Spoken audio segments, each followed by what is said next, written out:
রাত প্রায় 12টার সময় ছিল, গরমের রাত, আর আমি আমার ঘরে ঘুমাচ্ছিলাম। হঠাৎ আমার ঘরের দরজায় কড়া নাড়া শুনলাম।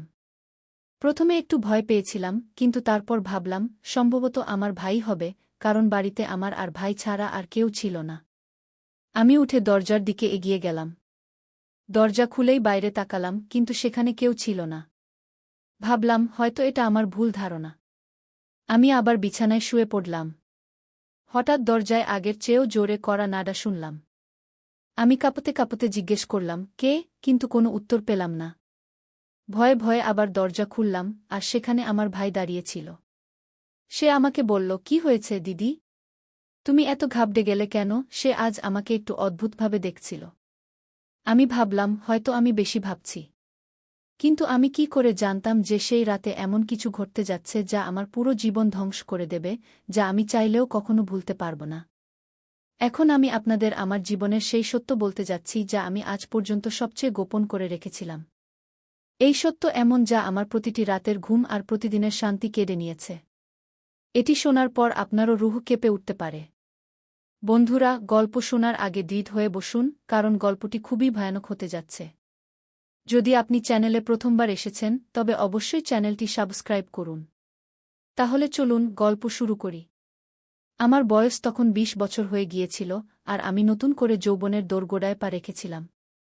আমি কলেজে সেকেন্ড ইয়ারে পড়ছিলাম। সেই দিনগুলোতে গরমের মৌসুম ছিল, আর আমাদের কলেজ থেকে ছুটি মিলেছিল। প্রতিদিনের মতো আজও পুরো বাড়ি পরিষ্কার করার পর আমি আমার বিছানায় বিশ্রাম নিচ্ছিলাম। ক্লান্তিতে আমার মনে হচ্ছিল যেন পুরো শরীর শক্ত হয়ে গেছে। আমি বিছানায় শুয়ে শান্তি পেতে চেষ্টা করছিলাম আর হাত দিয়ে মাথার মাসাজ করছিলাম। হঠাৎ আমার ভাই রাহুল আমার ঘরে এল এবং দরজা বন্ধ করে বলল, কি হয়েছে দিদি? তুমি ঠিক আছো তো? আমি বললাম, কি ভাই, মা সব কাজ আমার উপর চাপিয়ে দিয়ে চলে যায়। কলেজের ছুটি কি হল? পুরো বাড়ির দায়িত্ব আমার উপর এসে পড়ল। উপর থেকে কাজের বায়ু ছুটিতে। আমি পারি না এই বাড়ির কাজগু। আমার কথা শুনে সে আমার পাশে বসে বলল, আমার প্রিয় বোন, কোনো সমস্যা নেই। আমি এখনই তোমার জন্য দুধ নিয়ে আসি। তা খেলে তুমি শান্তি পাবে। কি? রাহুলের কথা শুনে আমি হাসলাম আর বললাম, তুমি শুধু বাইরে থেকে খাবার নিয়ে এসো। আমি একটু ঘুমিয়ে নিই, তাহলে আমার অবস্থা একটু ভালো হবে। কি? রাহুল ঘর থেকে বেরিয়ে গেল। কিছুক্ষণ পর ঠান্ডা দুধের গ্লাস নিয়ে সে ফিরে এল। আমার তার উপর খুব স্নেহ হচ্ছিল। দুনিয়ায় খুব কম ভাই আছে যারা তাদের বোনের এত খেয়াল রাখে। আমি তাকে অনেক আশীর্বাদ দিতে লাগলাম আর সে যে দুধ এনেছিল তা খেতে লাগলাম। দুধ খেয়ে আমি বিছানায় শুয়ে পড়লাম। রাহুল বলল, চলো দিদি, আমি তোমার মাথা টিপে দিই, তুমি ঘুমিয়ে পড়ো। সে আমার পাশে বসে তার হাত দিয়ে আমার মাথা টিপতে লাগল।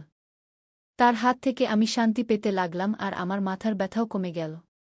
আমি চোখ বন্ধ করে শুয়ে পড়লাম এবং কিছুক্ষণের মধ্যেই গভীর ঘুমে ঢলে পড়লাম। আমার কোনো খেয়ালই ছিল না যে আমি কতক্ষণ ঘুমিয়েছি। যখন আমার চোখ খুলল, আমি ঘড়িতে সময় দেখলাম, রাত 9:00 বেজেছিল। সম্ভবত ক্লান্তির কারণে আমি সময়েরই অনুভূতি হারিয়ে ফেলেছিলাম। মা এবং বাবা অফিস থেকে ফিরে এসেছিলেন। আমার কিছুই বুঝতে পারছিল না এবং আমার পুরো শরীরে ব্যথা হচ্ছিল। আমি বিছানা থেকে উঠে বাথরুমে যাচ্ছিলাম, এমন সময় আমার মাথা ঘুরে উঠল। মনে হচ্ছিল সবকিছু যেন ঘুরছে, এবং যদি দেয়ালে হাত না দিতাম তাহলে হয়তো পড়ে যেতাম। নিজেকে সামলে নিয়ে আমি ফ্রেশ হয়ে বাইরে এলাম। দেখলাম সবাই খাবারের টেবিলে বসে আছে এবং আমার আসার জন্য অপেক্ষা করছে। আমি গিয়ে আরাম করে চেয়ারে বসলাম। আমার অবস্থা বেশ খারাপ হয়ে গিয়েছিল এবং ক্লান্তিতে আমার পুরো শরীরে ব্যথা হচ্ছিল। রাহুল দেখল যে আমি ক্লান্ত, তাই সঙ্গে সঙ্গে মাকে বলল, মা দেখো, অঞ্জলি দিদির উপর কাজের চাপ একটু কম করো। আরে যদি কাজের লোক না আসে তাহলে তার জায়গায় অন্য কাউকে রাখো। এই অসহায় সারাদিন কাজ করে ক্লান্ত হয়ে যায়। দেখো, এর রঙও পাণ্ডুর হয়ে গেছে। কি সত্যিই আমার অবস্থা দিন দিন খারাপ হচ্ছিল। মা এবং বাবা দুজনেই কাজ করতেন, কারণ শুধু বাবার চাকরি থেকে বাড়ির খরচ চালানো কঠিন ছিল। সাথে আমাদের পড়াশোনার খরচও অনেক ছিল, তাই মাও সেই একই কোম্পানিতে কাজ করতেন যেখানে বাবা কাজ করতেন। আমরা দুই ভাইবোন কলেজে যেতাম, কিন্তু গ্রীষ্মের ছুটির কারণে বাড়িতেই ছিলাম। আমি একটা বিষয় লক্ষ্য করেছিলাম যে গত কয়েক সপ্তাহ ধরে রাহুল আমার খুব কাছাকাছি হয়ে উঠছিল। যেদিন থেকে আমার কলেজ থেকে ছুটি শুরু হয়েছিল সেদিন থেকে সে আমার অতিরিক্ত যত্ন নিতে শুরু করেছিল। যদি আমি বাড়ির কোনো কাজ করতাম তাহলে সে এসে সাহায্য করত। কখনো কখনো কাজ করতে গিয়ে আমি ক্লান্ত বোধ করলে সে আমাকে আরাম করে বসিয়ে আমার মাথা মালিশ করে দিত। যখন আমি তাকে মানা করতাম তখন সে হেসে বলত, না দিদি, তুমি অনেক কাজ করো। এখন আমার অধিকার হয়েছে যে তোমাকে আরাম দেবগু। আমি তাকে থামাতে পারতাম না এবং চুপচাপ শুয়ে থাকতাম। কিন্তু এক রাতে যা ঘটেছিল তা আমার হুঁশ উড়িয়ে দিয়েছিল। রাহুল কি কখনো এমন করতে পারত? আমি আমার ঘরে ঘুমাচ্ছিলাম, মধ্যরাতের দিকে আমি অনুভব করলাম যেন কেউ আমার ঘরে এসে দাঁড়িয়ে আছে। ধীরে ধীরে সে বিছানার কাছে আসছিল এবং আমি ঘুমের মধ্যেও টের পাচ্ছিলাম যে কিছু অদ্ভুত ঘটছে। আমি সঙ্গে সঙ্গে একটা ঝাঁকুনি অনুভব করলাম এবং চোখ খুললাম। ঘর সম্পূর্ণ অন্ধকারে ডুবেছিল এবং যখন আমি উঠে দেখলাম তখন ভিতরে কেউ ছিল না। শুধু ঘরের দরজা একটু খোলা ছিল এবং আমার মনে ছিল যে আমি সবসময় ঘুমানোর আগে দরজা বন্ধ করে ঘুমাই। তাহলে সেটা কিভাবে খুলল? আমি চুপচাপ উঠে দরজা লক করে আবার বিছানায় গিয়ে ঘুমানোর চেষ্টা করলাম। কিন্তু যেই আমি চোখ বন্ধ করলাম, আবার আমি কিছু পায়ের শব্দ শুনতে পেলাম, যেন কেউ বিছানার কাছে এসে বসেছে। তখন আমি অনুভব করলাম যেন কেউ আমার কাছে এসে তার হাত বাড়াচ্ছে। আমি উল্টে দেখলাম, কিন্তু কেউ ছিল না। আমার হৃদস্পন্দন বেড়ে গিয়েছিল এবং আমি আতঙ্কিত হয়ে পড়েছিলাম। আমি আতঙ্কিত হয়ে ঘরের লাইট জ্বালালাম এবং দরজা খুলে বাইরে গেলাম, কিন্তু সেখানে কেউ ছিল না। আজকের আগে কখনো এমন হয়নি। আমার তৃষ্ণা পেয়েছিল, তাই আমি ঘরের দরজা খুলে বাইরে বের হলাম। ঠিক সেই সময় রাহুলও তার ঘর থেকে বেরিয়ে এলো। আমাকে দেখে সে জিজ্ঞেস করল, কি হয়েছে? তুমি এখনও জেগে আছো? আমি উত্তর দিলাম, কিছু না, শুধু মনে হচ্ছিল যেন ঘরে কেউ আছে। খুব পানি খেয়ে আমি আবার ঘরে এলাম এবং পিছন পিছন সেও চলে এলো। সে বলল, তোমার ভয় পাওয়ার কোনো দরকার নেই। যদি তোমার ভয় লাগে তাহলে আমি তোমার পাশে শুয়ে থাকি। আমি তাকে মানা করলাম, না, তোমার কোনো ঝামেলা করার দরকার নেই। যাও এবং আরাম করো। কিন্তু সে জিদ ধরে বলল, আমি তোমাকে কোনো অবস্থাতেই একা ছাড়তে পারব না। তোমার স্বাস্থ্য খারাপ হতে পারে। আমি তোমাকে কষ্টে দেখতে পারব না। তুমি ঘুমাও, আমি এখানেই শুয়ে থাকব। শেষ পর্যন্ত তার জিদের কাছে আমাকে নতি স্বীকার করতে হল। আমি বিছানায় শুয়ে পড়লাম এবং সেও সোফায় বালিশ রেখে আমার পাশেই শুয়ে পড়ল। কিন্তু সেই রাতে আমি অনুভব করলাম যেন কেউ আমাকে দীর্ঘক্ষণ ধরে মনোযোগ দিয়ে দেখছে।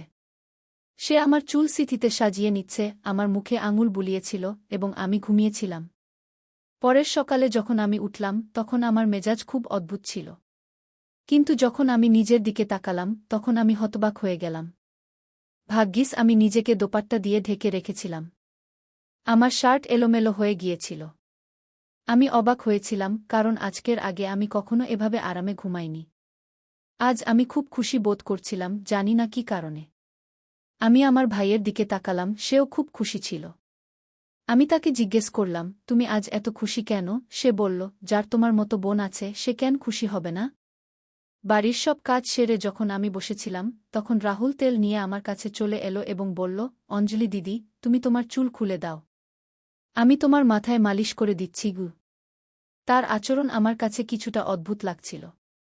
আমি বললাম, এটা তোমার কাজ নয়, যাও পড়াশোনা করো। আমার মালিশের দরকার নেই কিন্তু সে আমার কথা শুনল না এবং নিজে থেকেই আমার চুল থেকে কাঁচি সরিয়ে বলতে লাগল, আপনি নাখিরা করবেন না। ভাগ্যবানদেরই এমন ভাই মেলে। যখন আপনার ভাই আপনার সুন্দর রেশমি চুলে মালিশ করতে চায় তখন আপনার কি সমস্যা হতে পারে? আসুন, আমি আপনার মাথার মালিশ করে দিচ্ছি, আপনি অনেক সুখ পাবেন গু। সে আমাকে উঠিয়ে ঘরে নিয়ে গেল। আমি বালিশে মাথা রেখে শুয়ে পড়লাম। আমার চুল বিছানা থেকে নিচে ঝুলছিল। সে আমার পাশে বসে আমার চুল মালিশ করতে লাগল। রাহুল আমার থেকে 1 বছর ছোট ছিল, কিন্তু আমাকে নাম ধরে ডাকত। সে বলত, আপনি এত সুন্দর যে আপনাকে দেখলে মনে হয় আপনি সব সময় এভাবেই হাসবেন আর আমি আপনার সুযোগ নিতে থাকব। সে আমার মাথা মালিশ করছিল আর তার হাতে যেন জাদু ছিল। আমি এত মজা পেলাম যে ঘুমের রাজ্যে হারিয়ে যেতে লাগলাম। তেলের গন্ধ ছিল অসাধারণ। তেলের হালকা গন্ধ ঘরে ছড়িয়ে পড়েছিল। আমি কৌতূহলবশত তাকে জিজ্ঞাসা করলাম, এটা কোনো তেল? সে হেসে উত্তর দিল, এটা বিশেষ তেল যা আপনার সুন্দর চুলকে আরও চকচকে করবে। আপনার চুলের বিশেষ যত্নের জন্যই এটা এনেছি। তার কথা আমার কাছে খুব অদ্ভুত লাগছিল। আমি বুঝতে পারছিলাম না সে কিভাবে কথা বলছে। মালিশের সময় কখন আমি ঘুমিয়ে পড়লাম তা টেরই পেলাম না। কিছু সময় পরে যখন আমার চোখ খুলল তখন আমার পুরো শরীরে ভারী ভাব অনুভব করছিলাম। মনে হচ্ছিল যেন কেউ আমার উপর অনেক ওজন চাপিয়ে দিয়েছে। আমার পা ও হাতে অদ্ভুত ব্যথা ছিল, যেন আমি ঘণ্টার পর ঘণ্টা কোনো ভারী বোঝার নিচে ছিলাম। পুরো শরীরে ব্যথা ছড়িয়ে পড়েছিল। আমি ধীরে ধীরে উঠে বসলাম এবং চারদিকে তাকালাম। আমার কাপড় হালকা ভিজে গিয়েছিল আর পাখাও বন্ধ ছিল। ঘরে গরমের অনুভূতি হচ্ছিল। আমি মাথা ঘুরতে ঘুরতে বিছানা থেকে নিচে পা রাখলাম, কিন্তু পায়ে যেন কোনো জোর ছিল না। আমি আমার ভাইকে দেখলাম, যে শান্ত ও স্বাভাবিক দেখাচ্ছিল। কিন্তু এসব কি হচ্ছে আমি বুঝতে পারছিলাম না। খুব কষ্টে নিজেকে টেনে আমি বাথরুমে পৌঁছলাম এবং ফ্রেশ হয়ে এলাম। আয়নায় নিজের অবস্থা দেখে মনে হলো যেন আমি সারারাত ঘুমানোর বদলে কোনো কঠোর পরিশ্রমের কাজে লেগেছিলাম। যখন আমি ঘর থেকে বের হলাম তখন হালকা ফিসফিস শব্দ শুনতে পেলাম। মনে হচ্ছিল যেন কেউ কারো সাথে কথা বলছে। ঘরে আমার ও রাহুল ছাড়া আর কেউ ছিল না। তাহলে সে কার সাথে কথা বলছিল? তৃষ্ণার কারণে আমি প্রথমে কিচেনে পানি পান করতে গেলাম, কিন্তু তখন পর্যন্ত আওয়াজ বন্ধ হয়ে গেছিল। যেই আমি কিচেনের দরজার কাছে পৌঁছলাম, রাহুল বসার ঘর থেকে বের হতে দেখলাম। তার হাতে অনেক নোটের বান্ডিল ছিল, আর তার মুখে একটা অদ্ভুত হাসি ছিল। আমার কপালে ভাঁজ পড়ে গেল। সে আমাকে দেখে চমকে গিয়ে বলল, দিদি, আপনি উঠে গেছেন? আমি কোনো উত্তর না দিয়ে ধীরে ধীরে তার কাছে গিয়ে জিজ্ঞাসা করলাম, এত টাকা কোথা থেকে এল? সে হতবাক হয়ে গেল এবং তাড়াতাড়ি তা পকেটে রাখার চেষ্টা করতে লাগল। আমি তার হাত ধরে টাকা বের করে নিয়ে জোর দিয়ে বললাম, সত্যি বলো, এত টাকা তোমার কাছে এল কী করে? সে ভয় পেয়ে গিয়ে বলল, দয়া করে বাবাকে বলো না। এ টাকা বাবার এক বন্ধু পুরানো ধার শোধ দিয়েছে। আমি ভেবেছিলাম এ দিয়ে মোবাইল কিনে নেব। তার কথা শুনে আমার রাগ সপ্তম আকাশে পৌঁছে গেল। আমি তাকে ধমকে বললাম, তুমি কি ঘরের অবস্থা একটুও বুঝতে পারছ না? মা বাবা দুজনেই কত কষ্ট করছেন, আর তুমি এ টাকা দিয়ে মোবাইল কিনতে চাও? সে লজ্জিত হয়ে টাকা আমার হাতে দিয়ে দিল। আমি সেই টাকা রাতে বাবাকে দিয়ে দিলাম। সেই রাতে রাহুল আমার সাথে একটি কথাও বলল না এবং তাড়াতাড়ি ঘুমাতে চলে গেল। পরের দিন আমি কিচেনে কাজ করছিলাম, যখন রাহুল তার বন্ধুদের সাথে ঘরে ঢুকল। আমি যতটা অবাক হলাম ততটা কম ছিল, কারণ সে তার বন্ধুদের সরাসরি লাউঞ্জে নিয়ে এসেছিল। সেই সময় আমি দোপাটা খুলে বাসন মাজছিলাম, যখন তারা সবাই হাসতে হাসতে ভিতরে এল। আমি তাড়াতাড়ি দোপাটা উঠিয়ে নিলাম এবং রাহুলকে বোঝাতে লাগলাম, এটা কী রকম ব্যবহার? তুমি জানো এই সময় মা বাবা বাড়িতে নেই, তবুও এদের বাড়িতে নিয়ে এসেছ? রাহুল হেসে বলল, দিদি, এ বাড়ি আমারও, আর আপনার কোনো সমস্যা হওয়া উচিত নয়। যাই হোক, এরা আমার বিশেষ বন্ধু। আপনি তাদের জন্য খাবার বানিয়ে দিন। সে আমার উপর বেশ রাগান্বিত হয়ে গিয়েছিল। কিন্তু এখন আমি কি করতাম? খাবার তো বানাতেই হতো। আমি বাধ্য হয়ে খাবার তৈরি করলাম এবং টেবিলে সাজিয়ে দিলাম। আমি লক্ষ্য করলাম যে তার বন্ধুরা বারবার আমার দিকে তাকাচ্ছিল। তারা সবাই রাহুলের বন্ধু ছিল এবং অদ্ভুতভাবে তাকিয়েছিল, যেন আমাকে কাঁচা খেয়ে ফেলবে। আমি তৎক্ষণাৎ আমার ঘরে চলে গেলাম এবং দরজা বন্ধ করে দিলাম। তাদের চলে যাওয়ার পর আমি রাহুলকে কঠোর ভাষায় বললাম, আবার তোমার বন্ধুরা এই বাড়িতে দেখা দিলে আমি মা বাবাকে সব বলব। রাহুল কিছুক্ষণ আমার দিকে তাকিয়ে থাকল, তারপর হাসতে হাসতে বলল, ঠিক আছে, তারা আসবে না। কিন্তু আপনি মা বাবাকে কিছু বলবেন না কি? রাহুলের আচরণ আমার কাছে কিছুটা অস্বস্তিকর লাগছিল, কারণ সে আমাকে অদ্ভুতভাবে দেখতে শুরু করেছিল। সেই রাতে আমি বিছানায় শুয়ে বিশ্রাম নেওয়ার চেষ্টা করছিলাম। হঠাৎ আমি অনুভব করলাম কেউ আমার পায়ে হাত দিয়েছে। আমি হঠাৎ করে উঠে বসলাম এবং দেখলাম রাহুল আমার পায়ে তার কোলে রেখে ম্যাসাজ করছে। আমি তাকে এভাবে করতে মানা করলাম, কিন্তু সে বলতে লাগল, আমি যা করছি আমাকে করতে দাও। এই বাড়িতে একমাত্র আমি আছি যাকে তোমার এত চিন্তা। মা বাবা তো শুধু তাদের কাজ নিয়েই ব্যস্ত। যাই হোক, আমি ক্লান্ত হয়ে পড়েছিলাম। চোখ বন্ধ করে ঘুমিয়ে পড়লাম। রাহুলের হাতের ম্যাসাজে আমি গভীর ঘুমে হারিয়ে গেলাম। কিন্তু যখন আমার চোখ খুলল, আমার হুঁশ উড়ে গেল। আমার মাথা ভয়ানকভাবে ঘুরছিল। বিছানার চাদর একদম এলোমেলো হয়ে গিয়েছিল। বিছানায় একটি পুরুষের শার্ট এবং পারফিউম রাখা ছিল। এই জিনিসগুলো কার ছিল? আমি কিছুই বলতে পারলাম না। মাথায় এত তীব্র ব্যথা ছিল যে আমি আবার বিছানায় পড়ে গেলাম, যেন আমি পুরোপুরি সচেতন ছিলাম না। এখন আমি বুঝতে শুরু করেছিলাম, যখনই আমার ভাই সেই তেল দিয়ে আমার মাথার ম্যাসাজ করত, আমি এত গভীর ঘুমে কেন পড়ে যেতাম।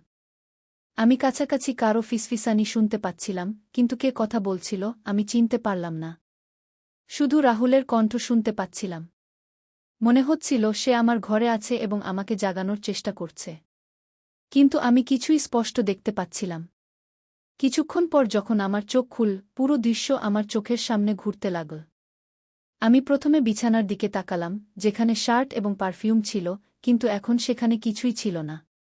আজ আবার আমার অবস্থা খুব অদ্ভুত ছিল। আমি তো শিশু নই যে এগুলো বুঝতে পারব না। বাড়িতে আমার এবং রাহুল ছাড়া আর কেউ ছিল না। তাহলে আমার ঘুমানোর পর এমন কি হচ্ছিল যে আমার পুরো শরীর পানিতে ভিজে যেত? শুধু তাই নয়, আমার শরীর ব্যথায় কুঁকড়ে গিয়েছিল এবং রং একদম ফ্যাকাশে হয়ে গিয়েছিল।